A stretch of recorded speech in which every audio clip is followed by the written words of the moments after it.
Today I want to go over using concatenation if you want to marry the values from several columns into one column. Now this is most effective when you have only one value that you want in a column, but the potential responses are dispersed over several columns. And here's a good example.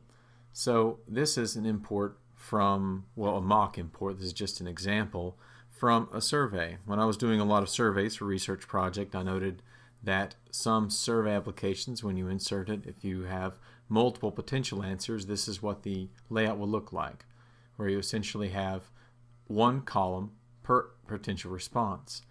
Now you can imagine how difficult it would be to drag over each response. It just isn't practical over the long term. So what you need to do is find a way so that one column marries each potential response, just so there's only one response to each question. And then when those are formed up in one column, it's far easier to determine, using any formula you like, how many of each response you actually had. So how we're going to do this is to go ahead and insert an extra column, and what we're going to do is concatenate. Now, concatenate is essentially a fancy term for stitching something on to something else, and the main symbol used for that is the ampersand.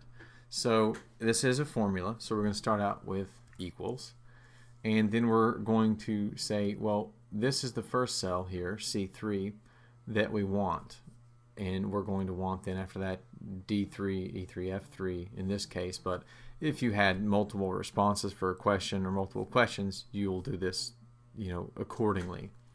So here we're going to equal C3, and then we simply use the concatenator symbol, which is the ampersand, and select the next cell.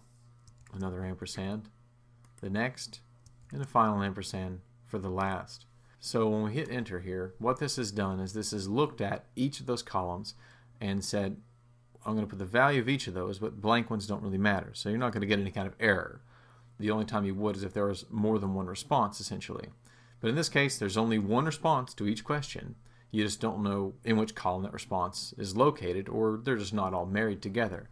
So now that we have those concatenated, we can drag it down, and you'll see that what it does is it pulls the response from wherever it's located in those subsequent columns and puts them all into one column.